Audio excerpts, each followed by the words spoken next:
Hold on. Bucky, you're so good at driving. Bucky, how did you learn how to drive a golf cart?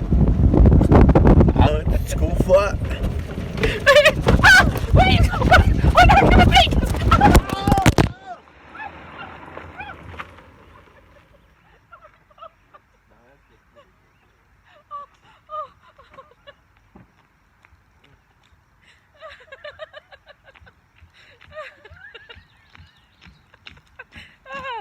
Wait a second, hold on.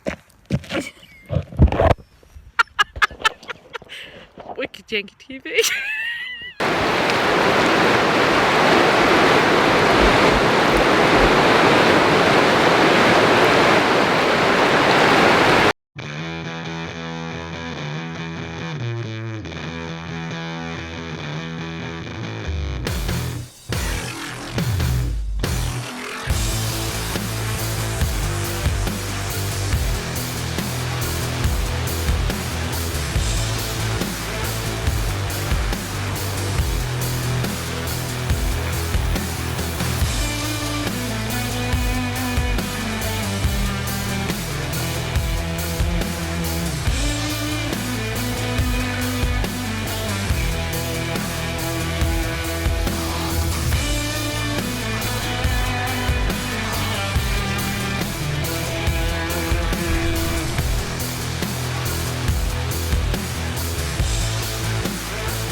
There's only a really select few people that have run it, all with varying degrees of success. There's been broken limbs, torn up faces, collapsed boats. This waterfall's definitely handed out some beatings in its time. It's a big river getting pinched through a narrow crack there. The curtain punches really deep into the pool. Right when you expect the impact to be, you just keep falling another 10 or 15 meters underwater.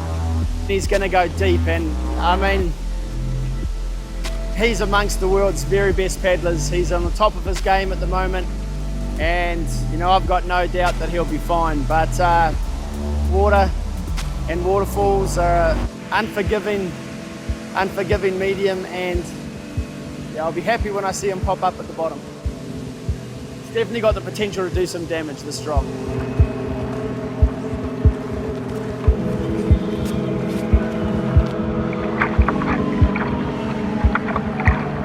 Anton's given the all clear signal. I haven't got much of a view from here, but he'll be any second.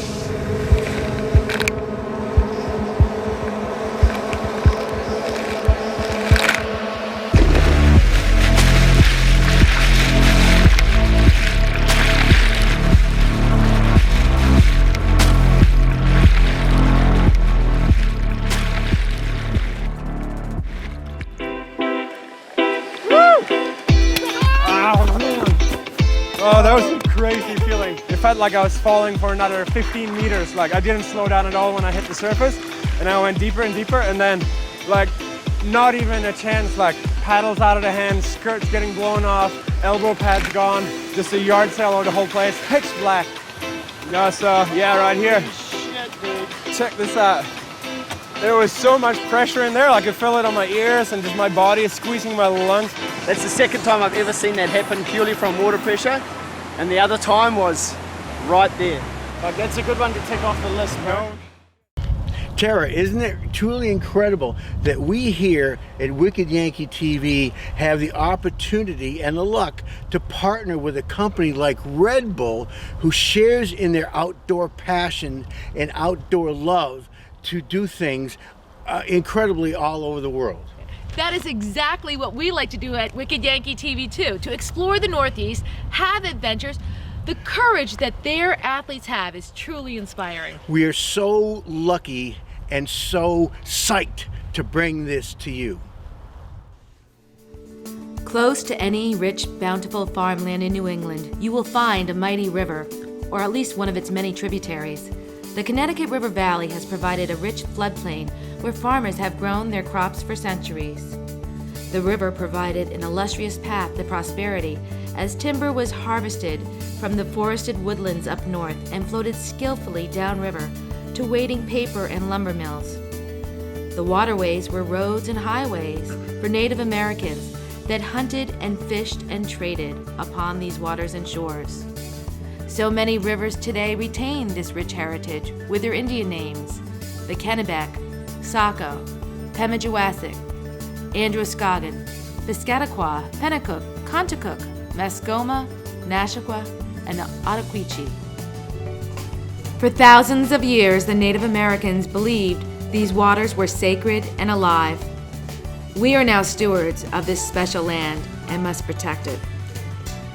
This is a picturesque New England that visitors expect and residents proudly share and love. These rivers continue to provide these towns with increasing tourism and recreation. With Yankee ingenuity, new novel and adventuresome ways are found to explore the natural beauty and marvel at the tranquility, power, and wonder of these remarkable resources. The journey down the river, what it has been to so many in the past, what it is today, and what it means to future generations is not to be taken lightly. The combination of rivers, valleys, and mountains is powerful and beautiful. Its endurance defines the very spirit of New England and its people. This is truly America the Beautiful.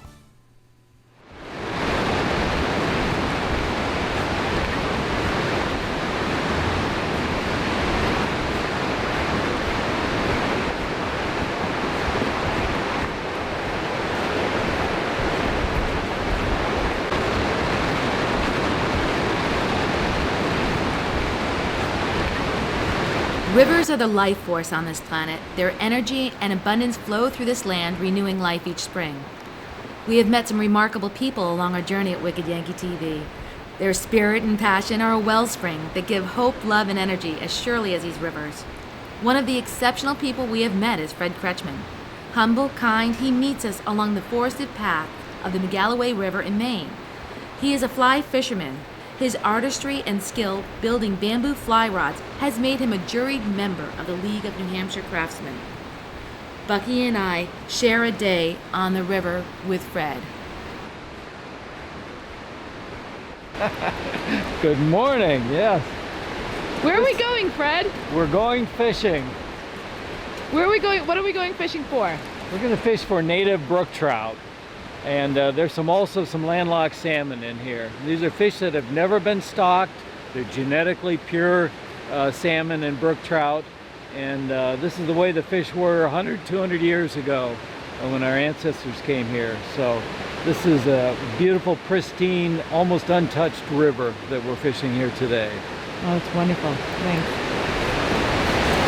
So one of the popular things that they do here in this parking lot is that they cater to canoeists and kayakers and rafters, and that's why this gravel path here is so well groomed. They have to do that to get them around this waterfalls that you're going to see down here in a minute. It's about a 15 to 20 foot drop, and they don't go over that, so they put in below the waterfalls and then float from here on down. Fred is a patient and careful teacher in the art of fly fishing. His love for this river is apparent. The Magalloway is a remarkably pristine river, as it is undammed and a refuge for wild brook trout and landlocked salmon. The spring is a perfect time to fly fish, when the water temperatures are still cool. Fred explains that with these high water levels, though, placing the fly strategically deeper into the water is the key to catching these wild trout. He says they tend to hug the banks and hide deeper near obstructions to protect themselves from the swift-moving current. New Hampshire cold water biologist Diane Timmons works extensively in managing the trout population and educates others on the importance of uninterrupted waterways free of dams and culverts. The brook trout is an indicator species that can only thrive in clean, cool waters. When free to roam unimpeded, like on the Magalloway, they can travel as far as 75 miles to reproduce, ensuring a healthy and robust population. She hopes in the future, less intrusive measures like rock rams will replace the barriers that dams create, allowing other populations to thrive as well.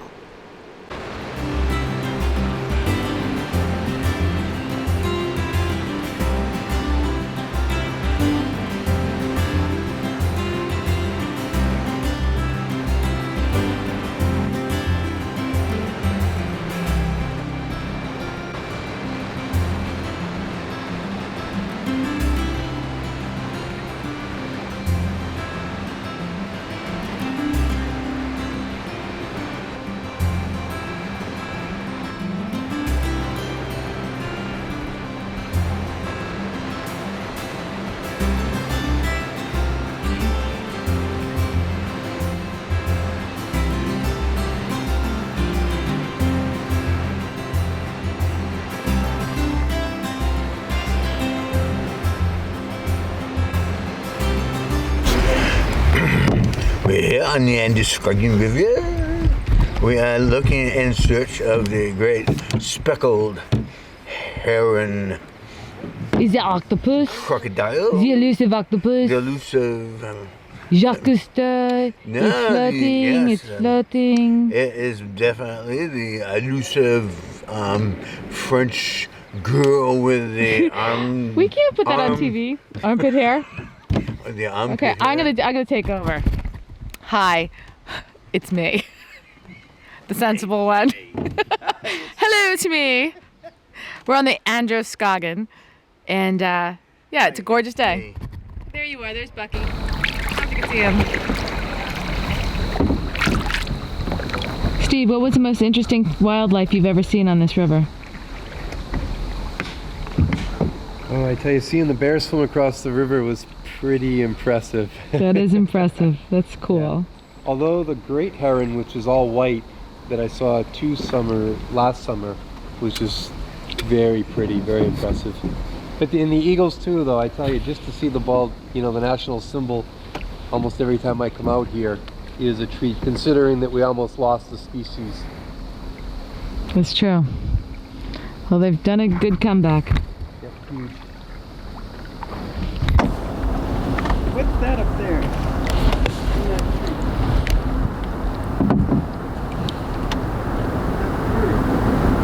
Where, Nomi? In that tree, right The taller trees or the smaller trees? to the right. And now we're past it.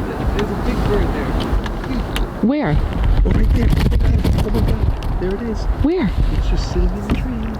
Which one? Okay. The tree. Keep looking right. Keep looking right. No, look upstream. Look upstream. See it right there. Yeah, it is. Where is it? Oh my God. You see it there? Yes. Where'd he go? Hold on. Should have lost him. Oh, there he is, right there. There he is. The wildlife on this river was remarkable and abundant as we kayaked and canoed. Mergansers, turtles, geese, blue herons, they're often seen here. But on this beautiful day, God smiled down on us and granted us a truly wonderful gift. It was like He was sending us a message that we were on the right path, finding the stories that we do. High in the trees overlooking the Androscoggin River, eating a fish he had just caught, was the most majestic bird in the world, the bald eagle. Not only is the bird a symbol of Wicked Yankee TV and reaffirms the messages of good we bring to people, the bald eagle is a symbol of America and the courage and freedom of this country. It's a true conservation success story. As the population of these birds continue to grow, so do the chances of encountering this stunning creature. We were really lucky indeed to have seen him in his natural home, so up close, in the wild, on his land, on his river. We knew this was his domain, and we were just passing through. We felt blessed.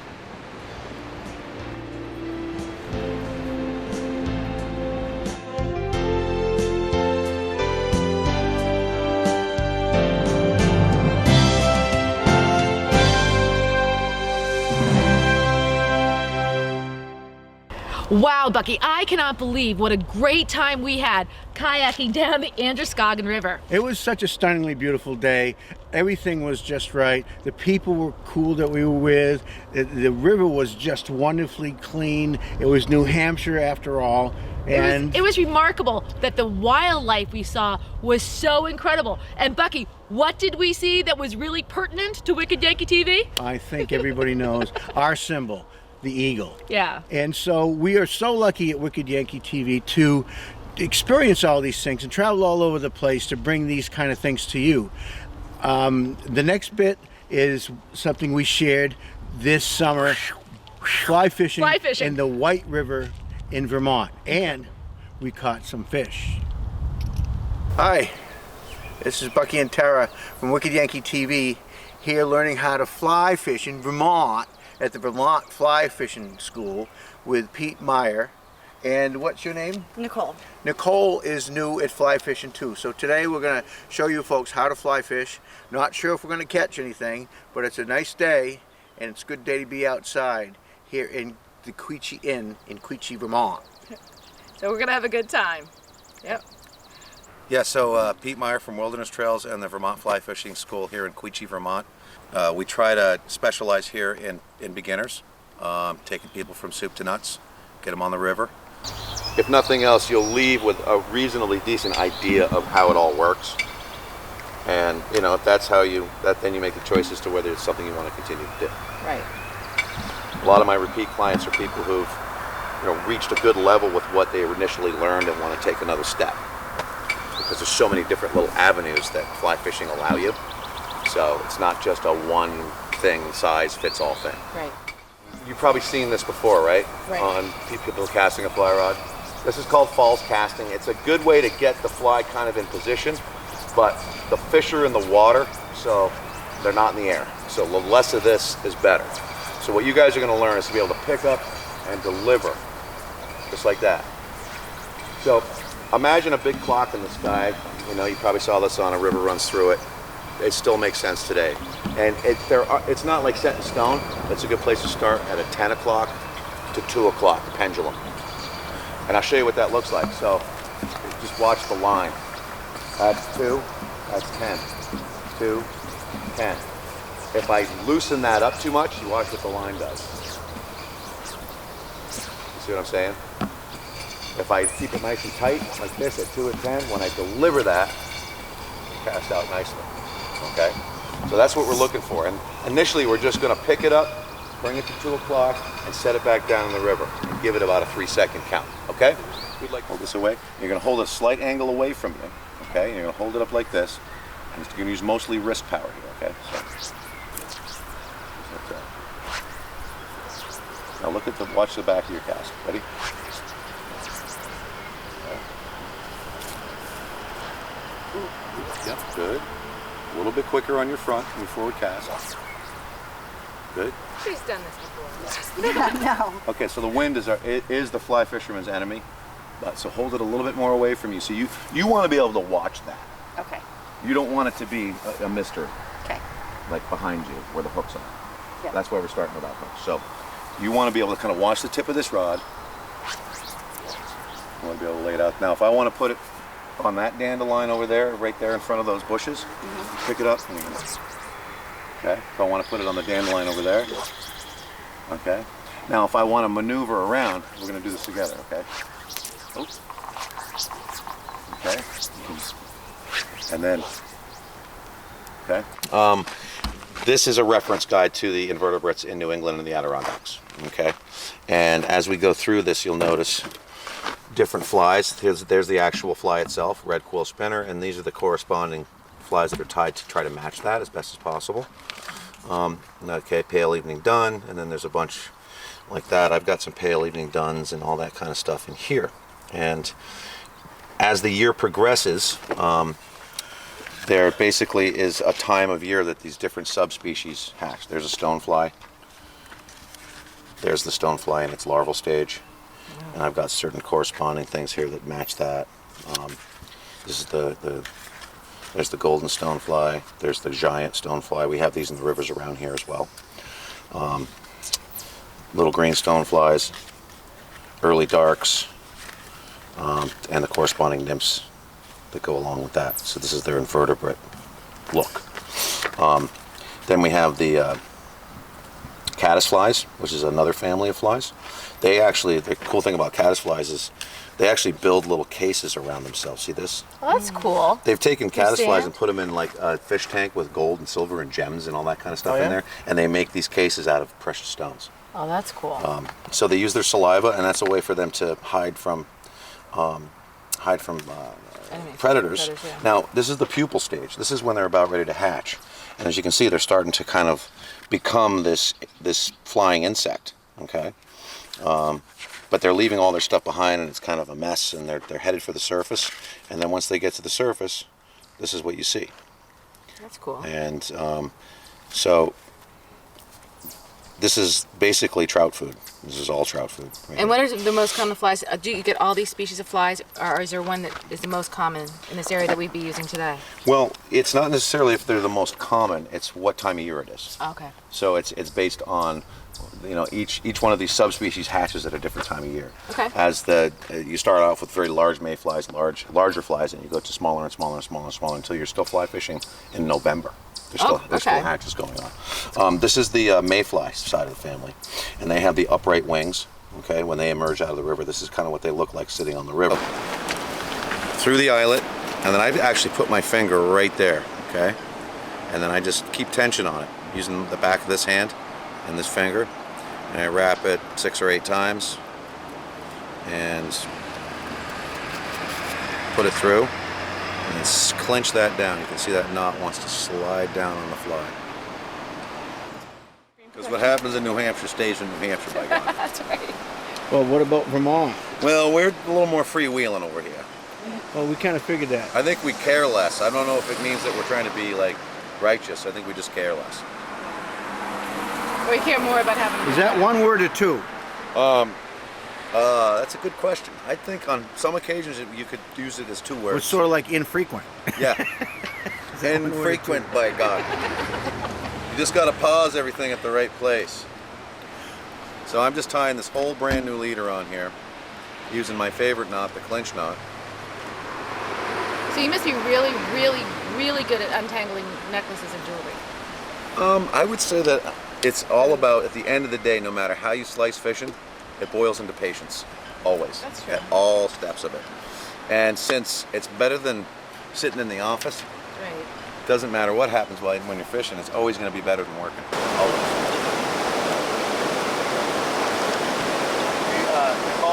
Well, I've been taking my time to find my way. I've been searching my mind each and every day, taking me back to the place that I belong. Green mountains calling me back home. Yeah, calling me back home.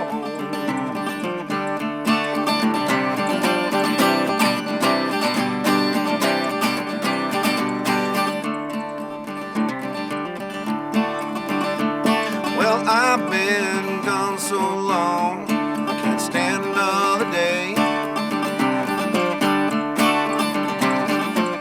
No apprentice telling me must be on my way. Yeah, taking me back to the place I belong. Green mountains calling me back home, calling me back home. And I remember the greenness in the air. I remember that there's no place like Vermont anywhere. Yeah, no place anywhere.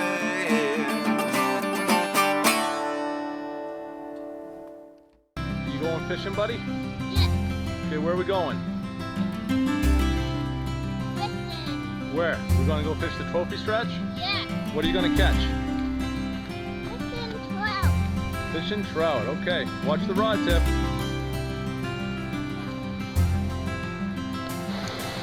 All right. Yeah, bring it in, buddy. Stop right there, stay right there. Oh, there he goes, he's running. All right, doing a good job, pal.